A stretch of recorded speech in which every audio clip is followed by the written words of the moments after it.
Thanks everyone. Thanks Liam. Right, so I'm a little bit of an imposter today because I did my PhD 15 years ago. So I'm not going to talk about my PhD and me. I'm going to talk about your PhD and you and why you are more than your PhD. So what I'm going to talk about in my 10 minutes is helping you to understand how to get to grips and articulate the brilliant range of skills that you have all been developing whilst you've been doing your PhD.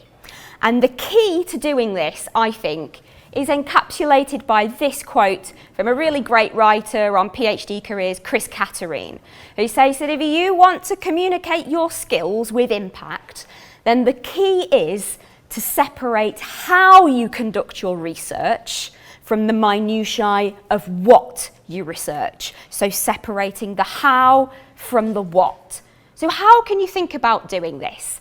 Well, I like to get people to think not so much about the end products of their research. So I think that in academia, we can get very, very focused on the outputs of our research. For example, the thesis we've got to write, the paper we've got to publish, the presentation that we've got to give.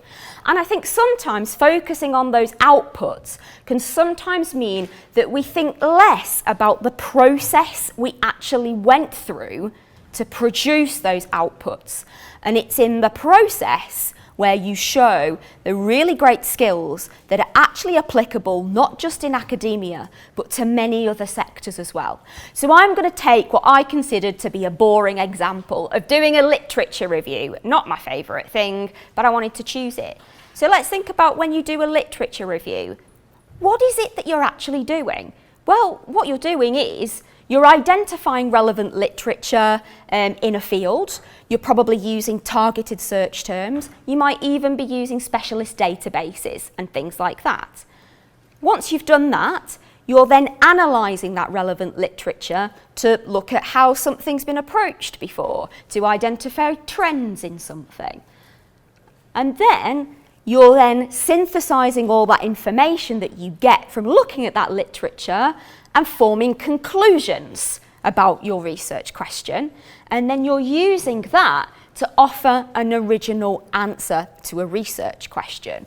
So, regardless of what your topic actually is, if you take a look at these bullet points, they are all really great skills that can map across to applying your research skills to many other sectors. For example, policy, public sector, working for an NGO or something like that. So when we break the process down, we start to really see the transferable qualities that you're all getting good at when you're doing a research degree.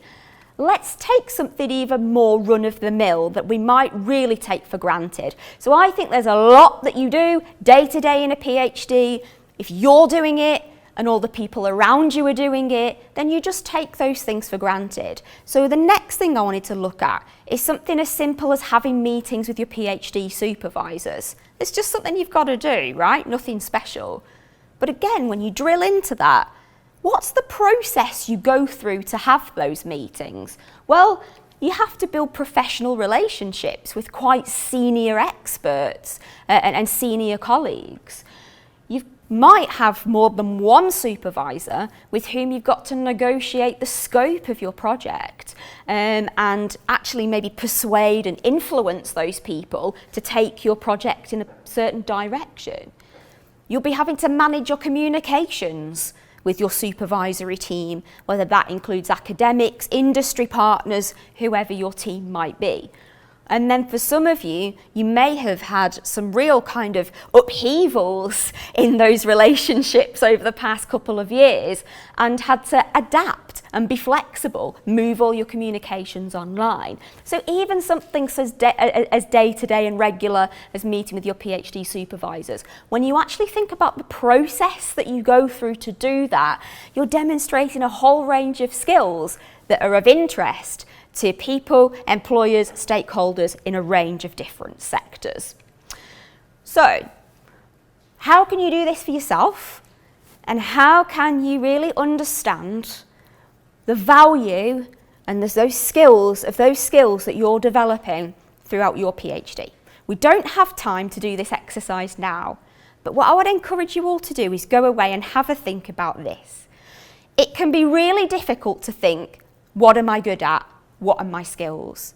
I know a lot of us can feel imposter phenomenon, we can feel not confident and not good at bigging ourselves up. So instead of thinking, what am I good at? I instead want you all to go away and think, if I was going to go on a lovely sabbatical and I was going to hand my research over to someone else to pick up from me where I'm leaving off, what would I need that person to have in order to take my research forward? So you're almost leaving a set of instructions or like a job description for that person who's taking over from you. And it can really help if you start each sentence with the words, you'll need to have, or you will need.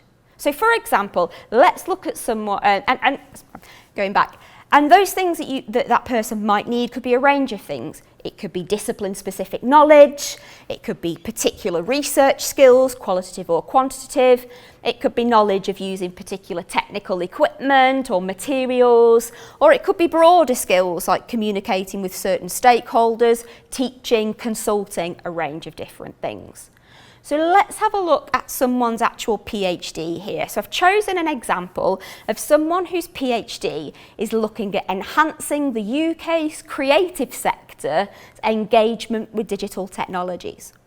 So they've reflected on this and said that for someone to take over from them on their PhD, you'd need a good knowledge of the creative sector. You would need knowledge of how digital tools are used to engage audiences. You'll need qualitative research experience, especially those methods mentioned there, interviews, focus groups. You'll need to be able to adapt your communication style to a range of different audiences, including academics, students, but also people working in the creative sector. You'll need influencing skills, you'll need to persuade people to take part in your research, and you'll need to be good at working independently and setting your own deadlines. So hey presto, we've uncovered all the great skills that this person has been developing in their PhD by helping them to say, if someone was going to take over from you, what would they need? So that's it from me on you and your PhD. So quickly, I just wanted to do a quick shout out for the support that we offer here at Careers Network for postgrad researchers here at the university. So if you're not familiar with myself and my colleagues in Careers Network, especially if you might be coming towards the end of your PhD and want some support with your next steps, I highly recommend bookmarking our PGR Careers website, which you can do using the QR code just behind me. But just to briefly introduce you to the support we offer, we have year-round 2 event series, one focusing on careers in academia that we've just finished. Our autumn series in October, November looks at preparing for careers beyond academia. I myself offer one-to-one consultations and appointments where you can talk in a bit more detail about your plans and generate some ideas and options. We've also got specialist support for PGRs who want to start up their own business and have some real life projects you can take part in to get some extra experience to help you stand out on your CV. For example, our postgraduate enterprise summer school, where you get the chance to work in teams with other PGRs to offer a solution to a real life problem set by a partner, and this year the partner is HSBC. There's still time to sign up for our pairs. You can do that until the end of today because it's happening next week. And we also offer a range of support, including help with job applications, preparing for interviews, sector-specific events, and a range of other things as well. So do check out our website if you haven't seen it already, and I'll just leave you with the URL to the website and the email address that you can contact us to find out more. Thank you very much.